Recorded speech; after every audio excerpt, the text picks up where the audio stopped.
So occasionally I get comments on my social media saying things like, wow, your art is really good, or I'm so jealous that I can't draw like you.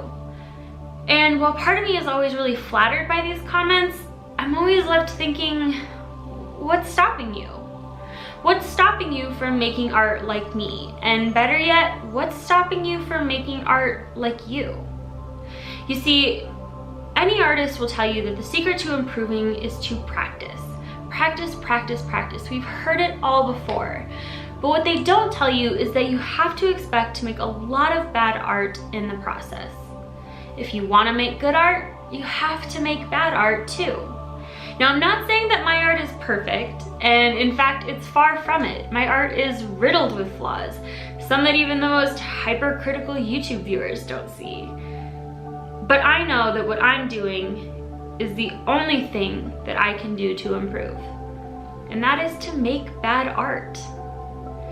Now, I'm gonna be releasing a video in a couple of weeks talking about 5 things that you can do to instantly improve your art. And when you're watching that video in the future, I want you to remember this one. I want you to remember that when you see that even your bad art is improving, you're on the right track. So let's flood the internet with bad art. I'm starting this #MakeBadArt movement to encourage artists to continue working hard even when they don't see the improvements they want to see in their artwork. I guarantee you that even your favorite artists make bad art all the time. Their sketchbooks are filled with terrible sketches, ones they're just too embarrassed to share on social media. So I want to change that.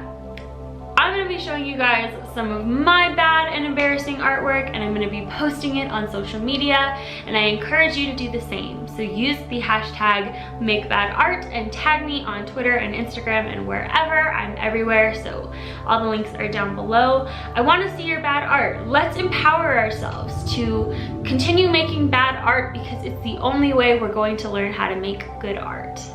And without further ado, let's get into it. So, to be honest, I would say that only about 1 out of every 20 sketches I feel is good enough to turn into a finished piece. So I'm not going to be showing you all of the sketches that I don't classify as good. I'm just going to be showing you the worst of the worst, or the ones that I think are prime examples of how I made mistakes as an artist and learned from them. So I have a few flagged here, and these are over the last 10 years or so, so there's going to be quite a range. There's going to be some that are recent and some that are not so recent. So you can see here, I neglected to draw any hands or any eyes, which are 2 of the things that artists struggle with most. The proportions are obviously a little bit off, and it's very flat. The pose is very stiff. This one, the proportions are quite appallingly off. There isn't really a clear light source, so the shading is sort of not really that well thought out, and again, the pose is very stiff. Then I have this one here, and I laugh at how terrible the proportions are in this one, because it's meant to be like a boy and a girl of the same age, except the boy is huge and she looks like she could be 5 maybe. So it doesn't really make sense, plus his neck is super long, and I did draw hands though, and I sort of copped out by not drawing this eye. Just funny little mistakes that we all make as artists. And I got a lot of shit for the proportions on this one being as off as they were. So there was that one. These are a couple more of my more finished drawings, which is all the more terrifying. This is what I like to call my big forehead phase. The eyes look very fish-like, and the forehead is roughly the size of North Dakota. So you can see this was something that I can look back on and clearly see the flaws. This one, the pose is very symmetrical and very stiff, so not a lot of visual interest, plus the upper half of the body is a lot longer than the lower half of the body. So, you know, This one, the head is actually quite a bit larger than the torso. So that's not humanly possible. I also didn't want to draw the other hand, so I just put it behind her back, you know, just tucked it away so no one would notice, right? And then we have this one, which is from my big foreheads and long faces phase.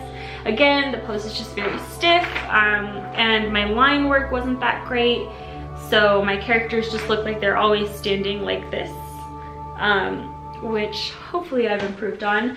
Now I'm gonna delve into my sketchbooks, and like I mentioned before, a lot of these aren't great sketches, but I really only picked the worst of the worst, so to speak.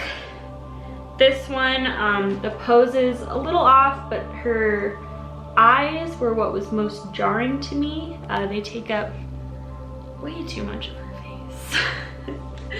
So this is one of my Inktober sketchbooks. Oh yeah, this piece right here of Naruto and Hinata was always something that I thought was just a little bit cringy. The proportions are off, the facial expressions are off. I think mostly it was just rushed, but this is something that I don't care to look at again anytime soon.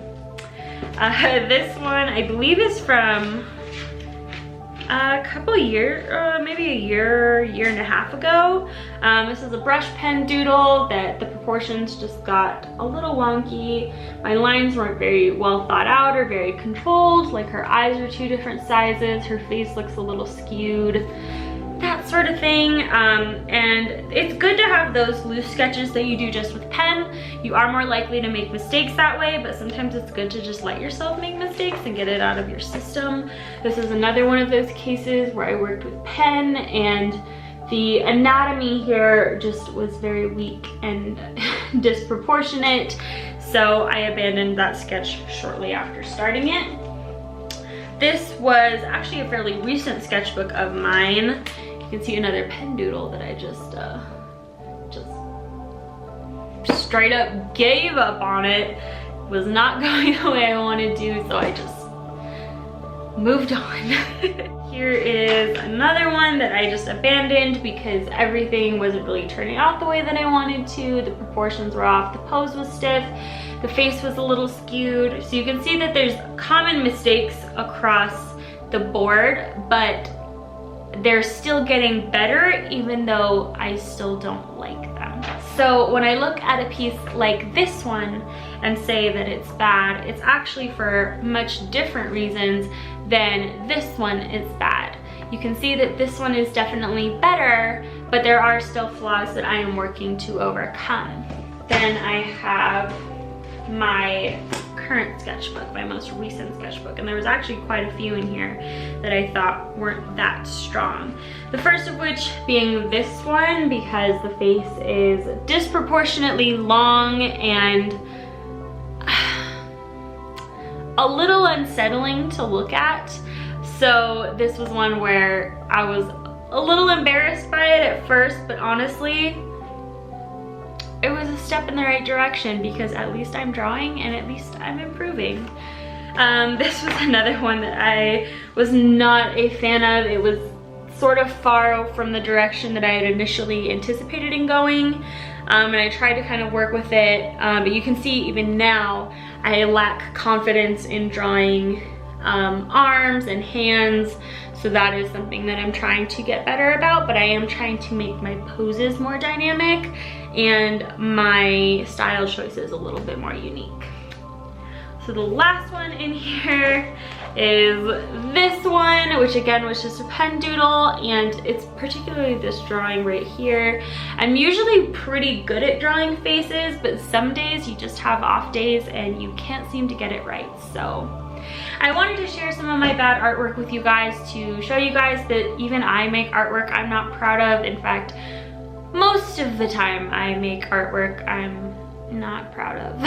And that's part of being an artist, and it's part of being a good artist. So don't let making bad art discourage you. Just keep trying, keep working, and don't be afraid to make bad art. Also, always save your sketchbooks. I cannot stress that enough, because one of the biggest motivations for you as an artist is to look back on your old artwork and see the improvements. So never throw away your sketchbooks. Keep them in a safe place and look back on them fondly and with a good sense of humor in the years to come. And that is it for today's video. Thank you guys so much for watching. I hope you enjoyed it, and I will see you Friday with my Artsy Fartsy Friday video for the week. Bye guys.